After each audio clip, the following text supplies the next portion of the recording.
नमस्ते। आज पनि म एउटा भिडियोमा उपस्थित भइसकेको छु। आज यो मेरो भिडियोको टपिक र मेरो उद्देश्य चाहिँ के छ भने जस्तै कुनै एउटा बहुमत प्राप्त दलले एउटा कानुन बनाउनु पर्यो भने सङ्घीय सांसद हाम्रो जुन पार्लियामेन्ट छ हामीले भोट गरेर सांसद पठाएको छौँ, उनीहरूले कानुन बनाउन पठाएको, त्यति हामीले बुझ्नुपर्छ है। अनि कानुन बनाउन बहुमत दिएर पठाएको सरकारले पनि अध्यादेश भनेको जुन संवैधानिक अपवाद हो है, in case of emergency situation of emergency एकदम खतराको घडीमा अति आवश्यक भएको खण्डमा मात्रै अध्यादेश जारी गर्नुपर्छ भनेर जुनै पनि देशको संविधानले पनि भन्छ र त्यो एउटा संवैधानिक अपवाद पनि हो। अनि यो बालेन शाहको सरकार आउनुभन्दा निकै अगाडि मैले यही टिकटक आइडीमा एउटा भिडियो पोस्ट गरेको थिएँ, जहाँनेरि अध्यादेश भनेको के हो, के कारणले अध्यादेश जारी गरिन्छ, कस्तो अवस्थामा अध्यादेश जारी हुन्छ, कसरी चाहिँ अध्यादेशले कानुन बनेर काम गर्छ भनेर एउटा भिडियो पोस्ट गरेको थिएँ। अनि अहिले पनि अध्यादेशको धेरै चर्चा आइरहेछ।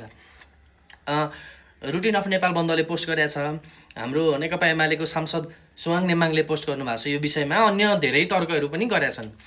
अब ल पढेको मान्छेलाई बेसिक कुरा अध्यादेशको बारेमा थाहा नै हुने गर्छ। अध्यादेश भनेको कुनै पनि इमर्जेन्सी कन्डिसनमा एउटा ल अति आवश्यक भएको अवस्थामा छोटो अवधिमा त्यो ललाई तुरुन्तको तुरुन्त पारित गराउने अनि अहिलेको अहिले त्यो ल बनाएर चाहिँ एज अ ल इफेक्टिभ हुने चिजलाई अध्यादेश भनिन्छ, जसलाई हामी अर्डिनेन्स भन्छौँ। अनि अध्यादेश भनेको चाहिँ एकदमै क्रिटिकल कन्साइज इमर्जेन्सीको बेलामा मात्र जारी गरिन्छ। अब तपाईँहरूलाई म उदाहरण दिएँ, हामी तपाईँ सबैले सुनेको केपी ओली गिरिबन्धु भनेर भन्छन् होइन। गिरिबन्धुको काण्ड पनि अध्यादेशै हो।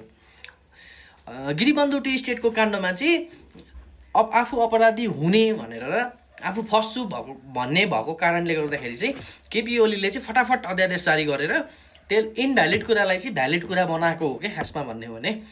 त्यसरी फटाफट इलिगल कुरालाई लिगल बनाउन पनि सकिन्छ अध्यादेशले।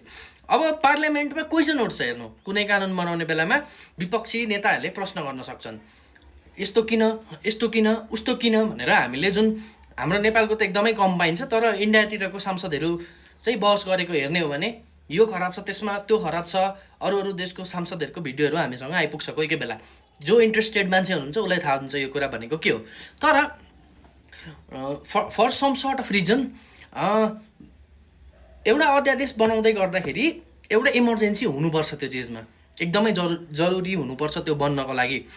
तर बहुमत ल्याएको सरकारले, जसले चाहिँ कुनै कानुन चाहेमा छिटो पास गर्न सक्ने अवस्था छ, बहुमत पनि भएको सरकारले पनि त्यो पार्लियामेन्ट्री प्रोसिडरलाई चाहिँ क्वेसन आउँछ भन्ने उद्देश्य राखेर चाहिँ प्रश्नको जवाफ दिनुपर्छ, एकाउन्टेबल हुनुपर्छ हामी भनेर चाहिँ यो कानुन किन ल्याउँदैछौँ हामी, यो कानुनमा के डिस्कसन गर्नुपर्ने छ, यो कानुनमा के चेन्जेस गर्नुपर्ने छ भन्ने कुराको संसदमा बैठक अथवा वार्तालाप नगरिकन चाहिँ फटाफट त्यो सबै प्रोसेसलाई स्किप गरेर तुरुन्तको तुरुन्त एउटा टेम्पोररी कानुन बनाउने प्रोसेसलाई नै अध्यादेश भनिन्छ।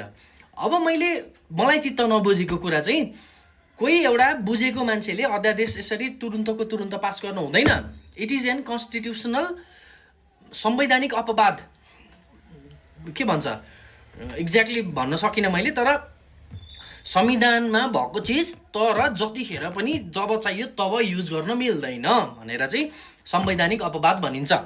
अनि यस्ता अपवादहरूलाई अहिले जब चाहियो तब प्रयोग गर्ने भने हाम्रो पार्लियामेन्टको औचित्य चाहिँ के त? किन हामीले भोट हालेर पठायौँ त? हाम्रो देशमा बन्न आँटेको कानुनमा कुनै छलफलै हुँदैन, हाम्रो देशमा बन्दै गरेको कानुनमा कुनै प्रश्नै उठ्दैन। हामीले प्रयोग गर्ने हाम्रो लागि भोलिदेखि नियम भएर लागु हुने चिज, जस्तै अध्यादेशले केसम्म आउटकम दिन सक्छ भने, फर इक्जाम्पल एउटा अनरिलायबल इक्जाम्पल दिँदैछु मैले। यहाँनिर अहिले गोली हानेर कसैको हत्या गरियो, अनि हत्या गरियो, अब त्यो हत्या गरेको मान्छेलाई जोगाउनको लागि भोलिपल्ट एउटा कानुन बन्यो तुरुन्तको तुरुन्त, त्यो मान्छेले बनायो आफ्नो फेभरको लागि। अनि यस्तो कन्डिसनमा गोली हानेर हत्या गरियो भने चाहिँ यसलाई गोली हानेर हत्या गरेको नमानिने भनेर त्यो कानुन बनाइदियो। गोली त हानिसक्यो, पुरानो कानुनको अनुरूप उसले सजाय पाउनुपर्ने, तर त्यो कानुनलाई बोयकट गरेर तुरुन्तको तुरुन्त त्यो मान्छेलाई जोगाउनको निम्ति एउटा कानुन बनाइन्छ टेम्पोररीली। त्यो कानुन बन्नको लागि न संसदको बहुमतै चाहिन्छ, न संसदबाट पास भरै आउनुपर्छ, तुरुन्तको तुरुन्त अहिलेको अहिले त्योलाई चाहिँ भोलिदेखि नै कानुनको रूपमा लागू हुने गरी लगाउनुलाई नै अध्यादेश जारी गर्नु भनिन्छ। अब अध्यादेश जारी प्रधान मन्त्री परिषदको सिफारिसमा राष्ट्रपतिद्वारा जारी हुन्छ है। मन्त्री परिषदले ल एउटा लिएर जान्छ अनि त्यो ललाई चाहिँ राष्ट्रपतिले सिग्नेचर गरेर पारित गर्नुहुन्छ। त्यो पारित भएपछि भोलिपल्ट त्यो पारित भएकै दिन अथवा त्यसको भोलिपल्ट चाहिँ राजपत्रमा आउँछ। राजपत्रमा छापिएको दिनदेखि त्यो कानुन हुन्छ हाम्रो लागि, हामी साधारण जनताले मान्नुपर्ने हुन्छ। तर एउटा सिद्धान्त छ शक्ति पृथकीकरणको सिद्धान्त, सेपरेसन अफ पावर भनेर भनिन्छ। त्यो सिद्धान्तले चाहिँ यसलाई चेक एन्ड ब्यालेन्स हुनुपर्छ है भनेर चाहिँ चेक एन्ड ब्यालेन्स गर्नको लागि त्यो लेजिस्लेटिभ, एक्जिक्युटिभ र जुडिसियरी बिच, तीनवटा निकायहरू बिच चाहिँ एउटा चेक एन्ड ब्यालेन्स क्रिएट गर्नको लागि पार्लियामेन्ट्री व्यवस्था अथवा कुनै पनि व्यवस्थामा त्यो चेक एन्ड ब्यालेन्स कायम रहोस् भनेर चाहिँ संसदबाट कानुन पारित हुनुपर्छ भनेर भन्छ। तर सिम्पली यही संवैधानिक अपवादहरूलाई चाहिँ कट अफ गर्नको लागि यो सरकार बन्ने भनेर हामीले भन्ने, अध्यादेशको दुरुपयोग भयो भनेर जेनजी आन्दोलनको एजेन्डा थियो अध्यादेश त अध्यादेश पारित गरेर तुरुन्तको तुरुन्त जे मन लाग्यो त्यही कानुन बनाउन नहुने भनेर चाहिँ अध्यादेश खारेज गर्नुपर्छ, यस्तो अध्यादेश खारेज गर्नको लागि नियमन गर्नुपर्छ, कस्तो अध्यादेश पारित गर्ने हो भनेर त्यो त जेनजी आन्दोलनको एउटा मोटिभै थियो क्या। अध्यादेशले गलत काम गर्यो, त्यो भएको कारणले गर्दाखेरि अध्यादेश गर्नु हुँदैन भनेर अध्यादेशलाई चाहिँ दैनिकी एज अ रेगुलर युज गर्नु हुँदैन, तुरुन्तको तुरुन्त। जस्तै इन्डियामा हेर्नु भने 10 वर्ष 12 वर्ष 8 वर्षमा अध्यादेश प्रयोग भएको देखिन्छ। नेपालको कन्टेक्स्टमा एउटा सरकार आउँछ 2-5वटा अध्यादेश पास गरिदिन्छ, त्यो पनि 1 वर्ष टिक्दैन। अर्को सरकार आउँछ तुरुन्तको तुरुन्त अर्को अध्यादेश तयार गर्छ। अब यो जनताको सरकार भनेको बालेनको सरकार, बालेन्द्र शाह रवि लामी छानेको सरकारले पनि आएर चाहिँ अध्यादेश मार्फत तुरुन्तको तुरुन्त अहिलेको अहिले आफ्नो हिसाबको आफ्नो फेभरको कानुन बनाउनको लागि संवैधानिक अपवादहरूको दुरुपयोग गरेको स्पष्ट देखिन्छ। प्रयोग गरेको स्पष्ट देखिन्छ भन्दा पनि देखिने खालको देखिन्छ क्या। यो मेरो एक किसिमको क्रिटिसिजम किन पनि क्रिटिसिजम हो भने म एउटा कानुनको विद्यार्थी पनि हुँ, अनि संविधान जस्तो संवेदनशील चिज अनि शक्ति पृथकीकरणको सिद्धान्त जुन नेपालको संविधानमा नभएको कारणले गर्दाखेरि यो संविधान जारी गर्नु परेको थियो, त्यो शक्ति पृथकीकरणको सिद्धान्तलाई एब्युज गर्छ यो जेमा पनि अध्यादेश पास गर्ने परम्परा जुन छ नेपालको त्यसले। अनि अब मलाई चित्त नबुझेको कस्ता चाहिँ सल्लाहकार छन् क्या, जुन कुराको क्रिटिसाइज गरेर आयो त्यही कुरा चाहिँ गर्न दिने हो त अहिलेको सरकारलाई।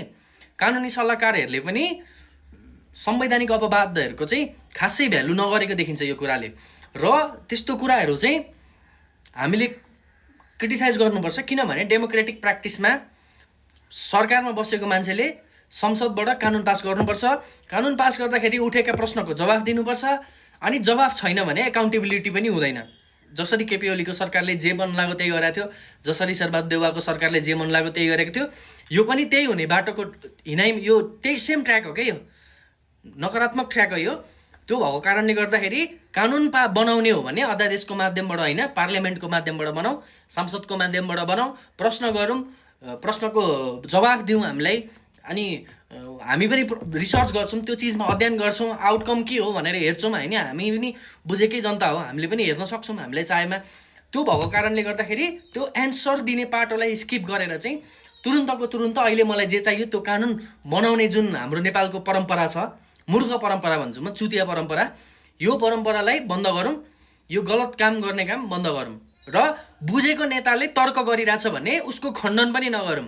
जनताहरूलाई पनि आइएम अल्सो वाइज सिटिजन होइन, अनि म यो जनताहरूलाई के भन्न चाहन्छु भने यदि कुनै बुझेको बौद्धिक नेताले आएर प्रश्न गरिरहेछ, बौद्धिकहरूले प्रश्न गरिरहेछन्, नीति नियम बुझेका मान्छेले यस्तो गर्नु हुँदैन भनेर प्रश्न गरिरहेछन् भने एकचोटि चाहिँ विचार गरौँ किन भनिरहेछ भनेर।